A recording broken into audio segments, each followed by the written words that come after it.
Promotional consideration paid for by the following. Hold one, arm drag. Whoa! This is Brett screwed Brett. hold two, arm bar. Hey, get a nice shot of the brand new Mr. and Mrs. Hunter Hurst Helmsley. I hate you. I hate you. I hate your hat. I hate your t-shirts. I hate your wristbands. I hate your shoes. I hate your music. I hate the C Nation. I hate everything that you stand for. Hold three, the moss-covered, three-handle family Gradunzel. It's me, Austin! It's me, Austin! It was me all along, Austin! Oh, shut your mouth, you thong-wearing fatty. Number 4, arm bar. I need that, but shit is fuck you. RBO, we jugging the world, trying to eat beats. Neat freaks sucking my dick on their elite sheets. Roll a blunt, get high, and just... And this is the first episode of the Functioning Drunks podcast, wrestling podcast, Jump in the Ring. And I thank you for downloading this episode. I thank you for streaming this episode. There's so many wrestling podcasts, and it's a saturated market. And if you found yourself here, I do appreciate you. We are on the eve of probably my favorite pay-per-view, the Royal Rumble, and I think that goes for a lot of people. The Royal Rumble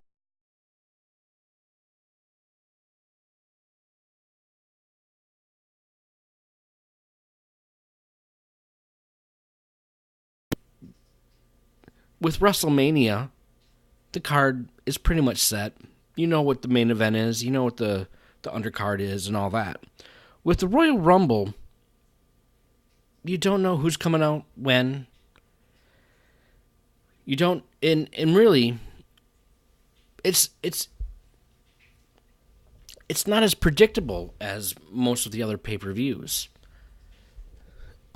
So today, what I would like to do is try my hand at predicting what's going to happen at the 2018 Royal Rumble. I will tell you this much about myself. I'm not a big fan of female wrestling. It's just never been something that has really interested me.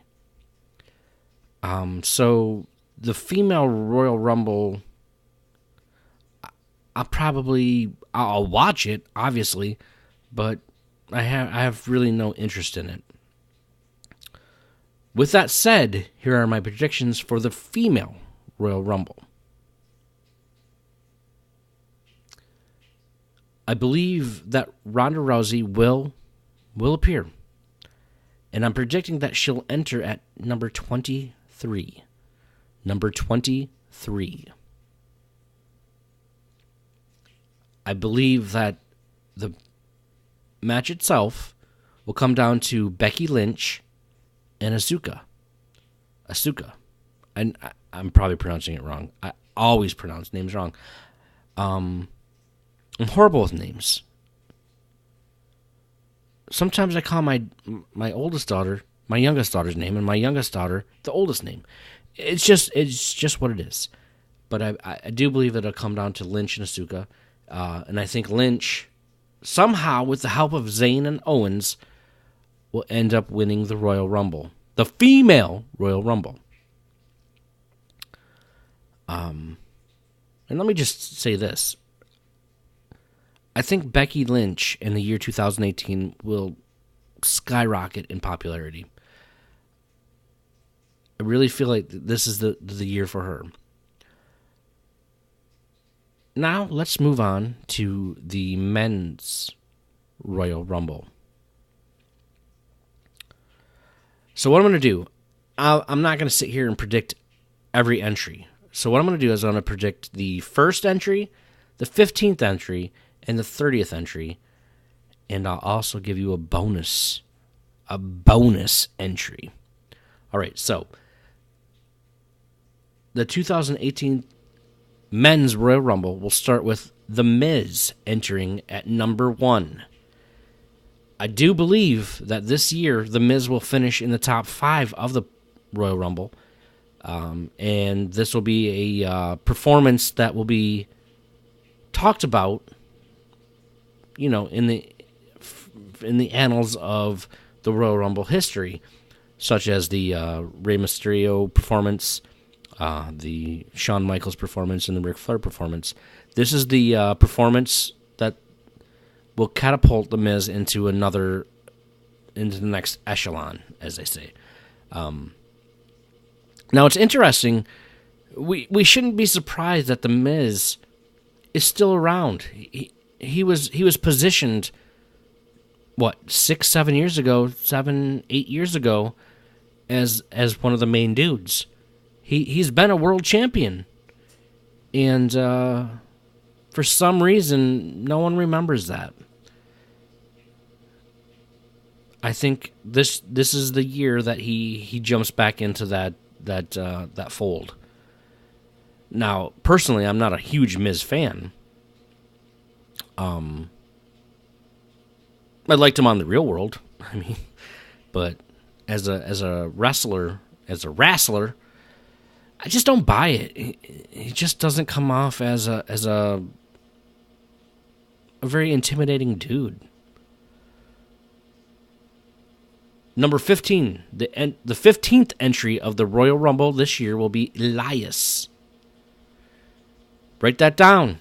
I'll pause for 1 minute. Not 1 minute, but I'll pause for a second so you can write down Elias. And it's Elias if you don't know how to spell.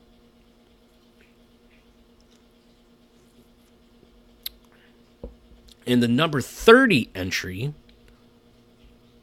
Roman Reigns.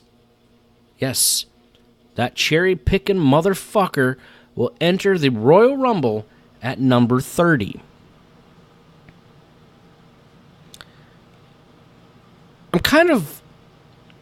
I'm not sure how I feel about Roman Reigns anymore. I want to like him. He doesn't seem like a horrible human being. The whole steroid thing is kind of interesting. I'm interested to see how that plays out. But for the most part, I don't care. I really don't care about Roman Reigns. If he won the pay-per-view, if he won the Royal Rumble, it's not gonna affect my life any. If he loses, if he doesn't win, whatever. He's been pushed down our throats for 4 years now? It's whatever it is now. My prediction for the winner of the Royal Rumble... Oh, wait a second. I forgot. Entry number 27. That's when Daniel Bryan returns to the world of professional wrestling. Over the course of the last couple years, since Bryan Danielson retired, I've grown to really appreciate the human being that Daniel Bryan is. And sure, most of it's based on what I've seen on TV, and who knows how much of that is real and how much of it is just a put on. But the guy just genuinely seems like a great dude. And part of me hopes that he never wrestles again.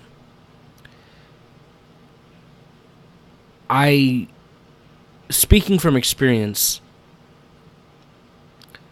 have seen a loved one suffer from seizures, and it's a horrible, horrible thing. And goddamn any of us who are so selfish to want to see this guy back in the ring doing what he loves for us with the possibility of just losing everything, it really just doesn't make any sense. That said, if he's cleared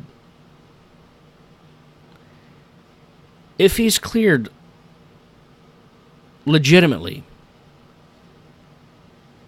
I would love to see the guy back in the ring, because you can tell that this is the only thing that he's ever wanted to do. And I have him wrote down for number 27 entry. If he is in the Royal Rumble, that's where he will enter. He's not gonna come out number 1, 2, or 3. They're gonna protect him, so we'll look for that. My Royal Rumble pick for the winner, Finn Balor. They've just they've pushed him a little bit harder in the last couple weeks with the Bullet Club reunion, little vignettes on the network, and the guy got a rough. He was the Universal Champion, and then, unfortunately he was injured. And he hasn't really been given that opportunity to get back there to that spot. And I think this is going to catapult him back to that area. Now, a lot of speculation is that Nakamura will end up winning the Royal Rumble. I don't see it. It'd be a great place to get some footing for Nakamura, who's basically been, running in place since he's gotten into the WWE. He had a hot start in Next. And obviously, why wouldn't he? He's a professional. I just don't... It doesn't make sense for him to win the Royal Rumble when the fans don't see him as a legitimate world title contender. Personally, it'd be interesting to see it. I would be... I don't know. I guess I would be happy. I don't know. I just don't see that he's ready for a world title match yet in the eyes of the WWE storyline universe.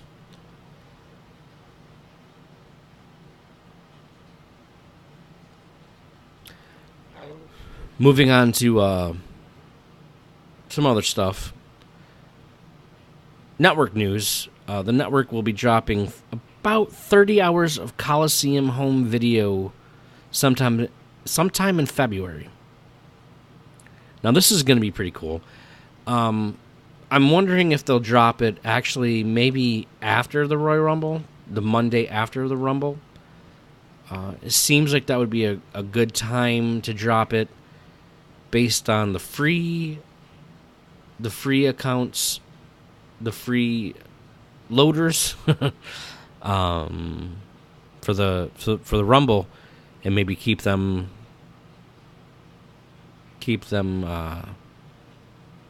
subscribing with the big 30 hours.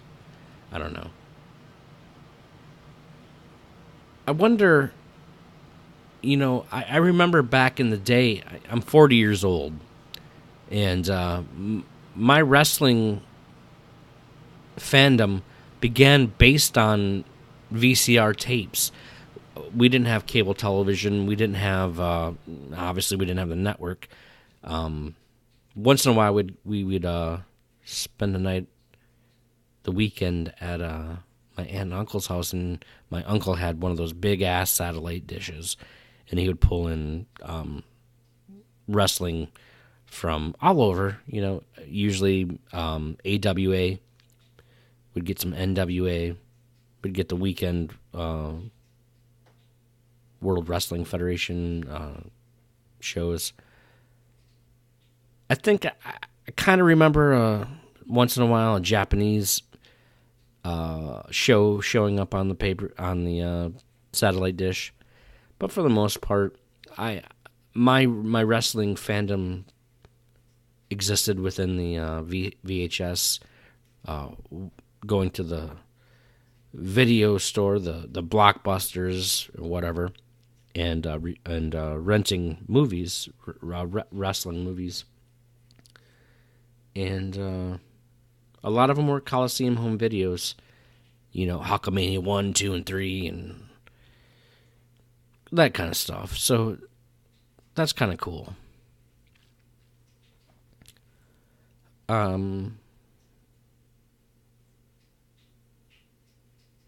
Yeah, so the NWA, that's another thing I wanted to talk about tonight.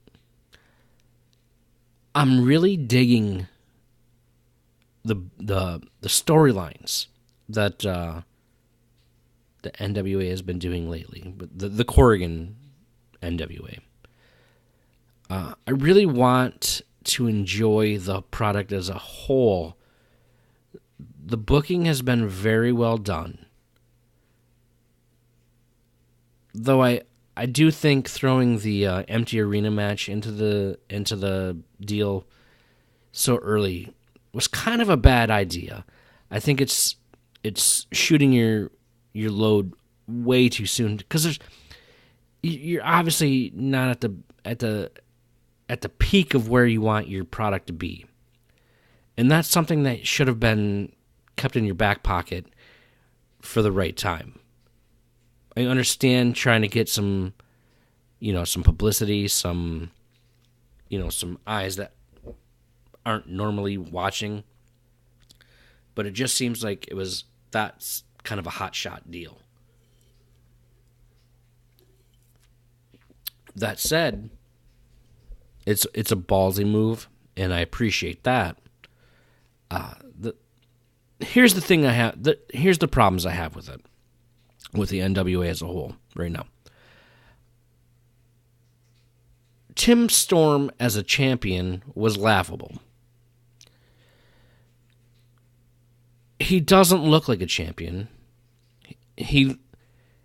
While he is a fit man,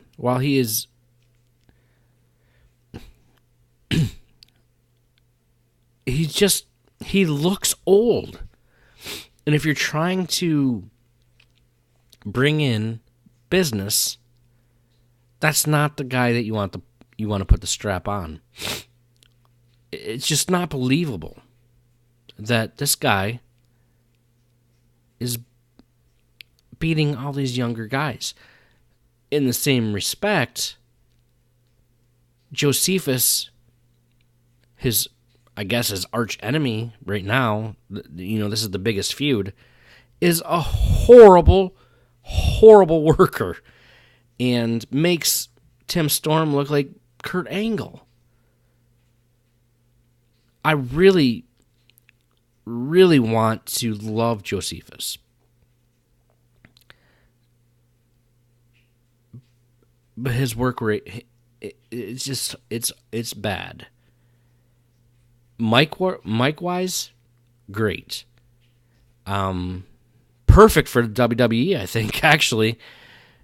Protect him. He comes off as a Bray Wyatt wannabe. I just really, really want this company to work, because it's obvious that Corrigan is booking this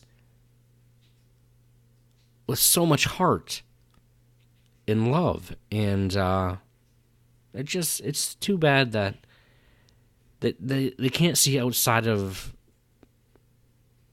what they're doing. There's so many independent wrestlers that would be so much better, and maybe there's some legalities that I don't understand with Storm, and I don't know. It's just they're on the right path. Hopefully, Corrigan can, and hopefully he can see past whatever obsessions he has over these two guys and move past it. Maybe there's something bigger planned. I don't know. But yeah, so that's my 20 minutes. I'm not really sure what I want to do with this podcast. I would like to have other people come on and talk wrestling with me. I've been a huge wrestling fan since I was like 6 years old, and I remember the first time I ever listened to a wrestling podcast was actually on the radio, and it was Rich Mancuso on WFAN 66, and that kind of blew my mind that people would actually talk about wrestling on the radio. And then I learned about Dave Meltzer and Wade Keller, and it's a great professional wrestling. As goofy as it is, as horrible as it is sometimes, it's still pretty damn good. And I appreciate you guys listening, and we'll see how my predictions rate, and we'll talk again in a couple days.